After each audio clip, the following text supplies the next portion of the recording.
Welcome to the Filthy Heathens podcast. My name is Kirk, and we have a lot to go over. I took a little bit of time off, had some stuff going on in my personal life, and then there was just also so much extra news going on that I didn't want to kind of jumble everything. I wanted to kind of get my thoughts together on everything that's going on. So I've been promising this since I started the podcast a couple weeks ago. I was going to go over the recap the 2020 election. So I wanted to make sure I went over that with everybody, get my thoughts on it. I have a lot to say about it. I just wasn't sure how to really process it all. Finally sat down, kind of thought about it a little bit. So we'll go over that.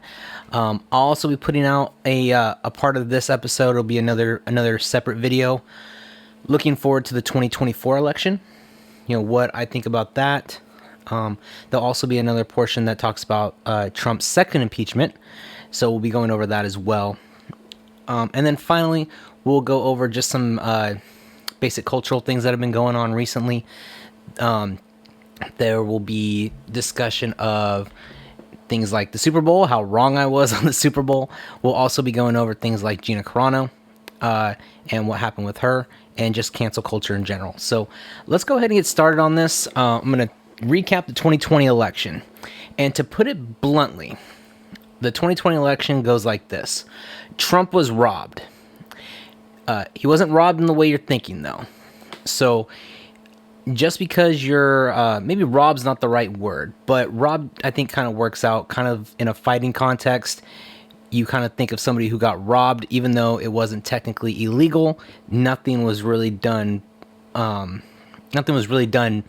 that was crazy wrong, but it was pretty bad. And I can reference you a Time article that goes over the whole thing line by line.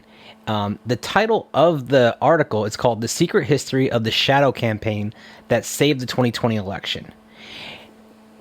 Molly Ball goes through all of everything line by line on how, even though it's not illegal, she uses the word cabal of elites went over and made sure that Donald Trump lost the election. So there was just for some examples, let me give you the Republican side of this. And yes, there are a lot of Republicans on this going through and making sure that Trump lost. Don't even get me started on the Lincoln Project. Nothing gave me more joy than to watch those non-conservatives have their stupid little Democrat, they bend the knee to the Democrats for the last 5 years.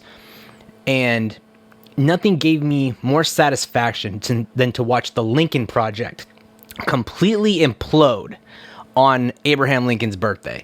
It was absolutely great. One of the founders is looking like he might like little boys. It's looking pretty bad in that situation.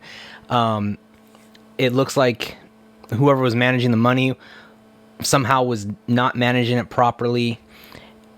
And even Meghan McCain came out and said, hey, the two guys that kind of run the Lincoln Project, my dad hated them. So you can imagine if John McCain thought you were a scumbag, I mean, you were probably a scumbag. John McCain was a lot of things. I think he was a bit too warmongery. I think he was a bit, when it came to politics, he came across as very, very strong and assertive.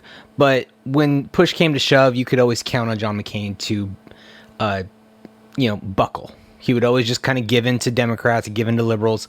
And, I mean, that's why in 2008, there was talk of him choosing Joe Lieberman as his VP, because he wanted to appeal to the Democrats rather than appeal to his own base. So you see this with the Republicans.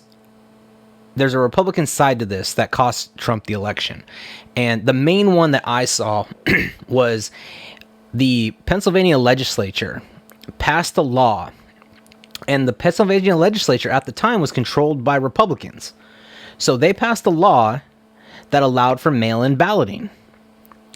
Well, the Pennsylvania Constitution specifically says if you're going to change a rule like that, it has to be done through a constitutional amendment, which has to be approved by the people. So, basically, They were not allowed to do that. So they passed a law, and that allowed the election to go through in that state with basically an illegal way of balloting. And then the state Supreme Court in Pennsylvania is completely run by partisan Democrats. So when it turned out Joe Biden had, pulled ahead in that state, and it came time to make an actual legal decision, the partisan Democrats decided, oh no, this is perfectly fine. And of course, the U.S. Supreme Court didn't want to take it up, so we were kind of stuck with it. So the Republicans kind of screwed Trump, specifically in Pennsylvania. Democrats, there are countless examples of illegal ballot harvesting all over the internet. You can look them up. People collecting tons and tons of ballots for people in ways that are, if they're not illegal, there's something shady going on with how they're harvesting those ballots. I don't think I really need to go through any further on how much of a disaster Georgia was, but I do want to say this one thing specifically about Georgia. Trump was worried about Georgia for 2 months.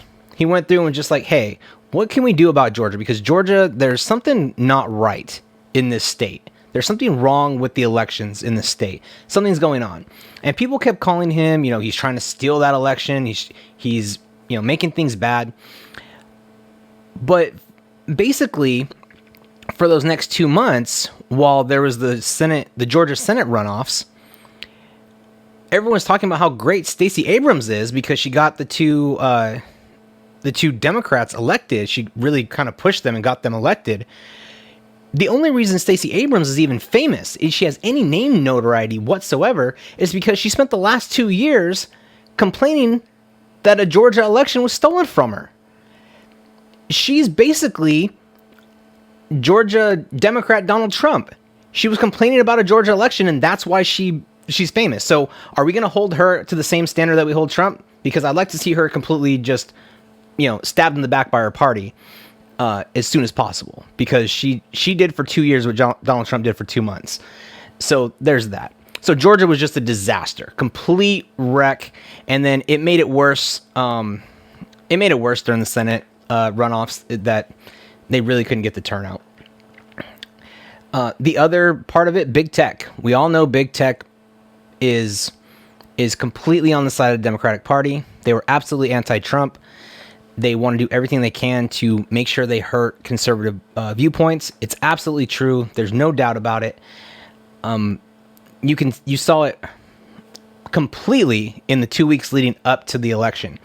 How you had damning evidence that showed that Joe Biden could potentially be a liability with the Chinese government because his son is in deep with the Chinese government. He's been in deep in Ukraine. He's been in deep in Russia. His son is just a blackmailer's dream.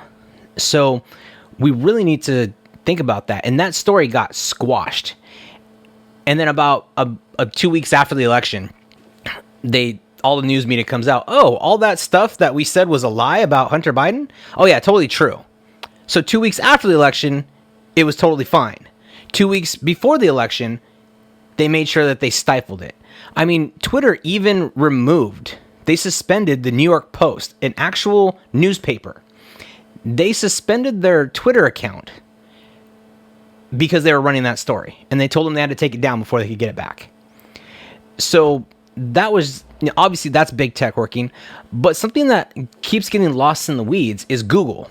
Google somehow seems to get away with their electioneering and how they sway votes, but their algorithm is specifically used to sway voters and sway public opinion in one way or another.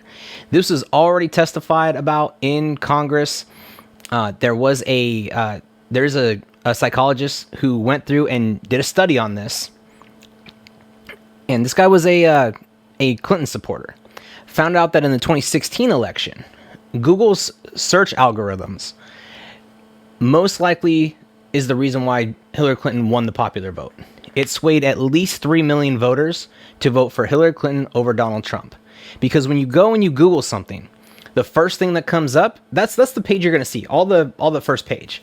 So if you Googled Hillary Clinton during the 2016 election cycle, what you saw was a bunch of good articles about Hillary Clinton on the first page.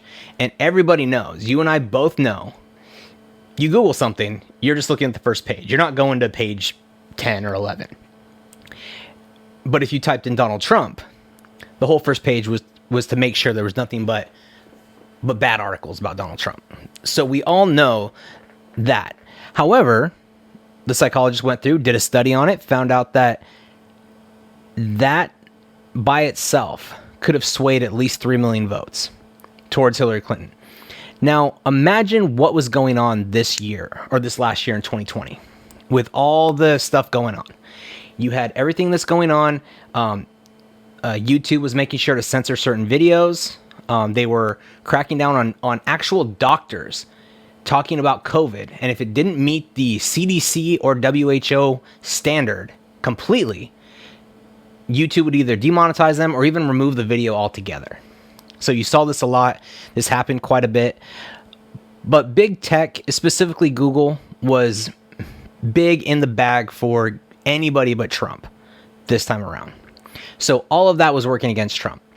The problem is that even with all that, the only thing that really beat Trump was COVID. COVID beat Trump, period. End of story. That's it. The reason why I say COVID beat Trump is this. Before COVID, so all the lockdowns started back in March. So we're coming up on a year now. So we're at 11 months today, I believe. So I'm recording this on the 13th of February, 2021. So yeah, we're at 11 months exactly, I believe. So before that, we had the lowest unemployment rate for every minority group. We were under 4% unemployment. So everybody was working. So everybody who wanted a job had a job. Even people who didn't want a job had a job. So we had a lot of people that were working. They were getting paid. They had money now. They were able to buy stuff. I work in an industry where I help people with their cars. There was a lot of new car purchases around that time. People had disposable income. And this was proven by the fact that the median household income in just the 3 years that Trump had been in office had gone up $5,000. So if I remember correctly, it was $50,000 was the median household income. So basically the average household income for the country. $50,000. That ended up being right around $55,000 once COVID hit. Now, just to put that in perspective, that's in 3 years under Trump. 3 years. The median household income was stagnant for 8 years under Obama. Now, you would think it would get better considering Obama took over during a really deep recession. No, it basically was the same. So Trump did a way better job in 3 years than Obama did in 8. So that's number one.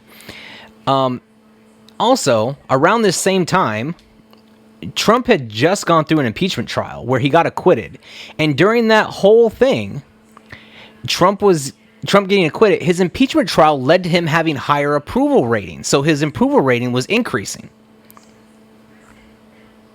So that's what's really good about this, is that at that time, Trump was going to win the election easily.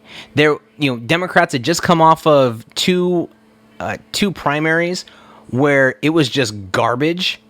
The Iowa caucuses were terrible. We didn't get results at all the first day. We had no idea who won, nothing like that. Then on top of that,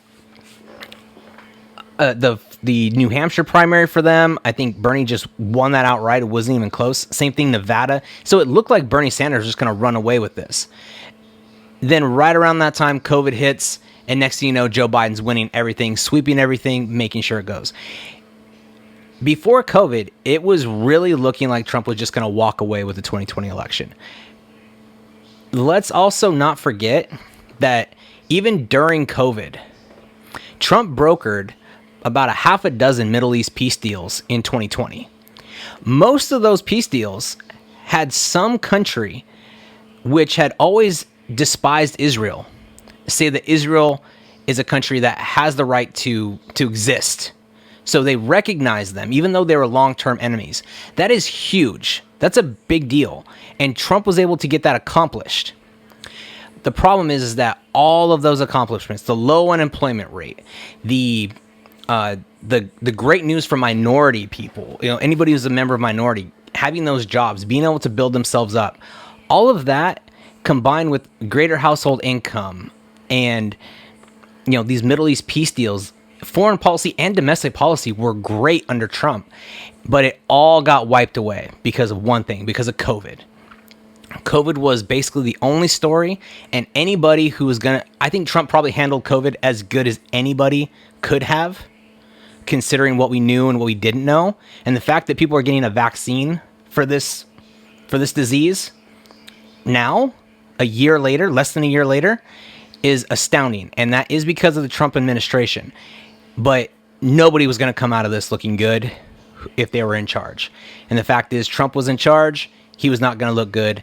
And ultimately, that's what cost him the election. That's the bottom line. That's why we have a Joe Biden presidency. And that's something else that, it looks like China actually did beat Trump. It wasn't Joe Biden, it was China. And congratulations, because China also got their little puppet president now. So they can have their, now we have a president that used to be owned by Russia, apparently. Now we have a president owned by China.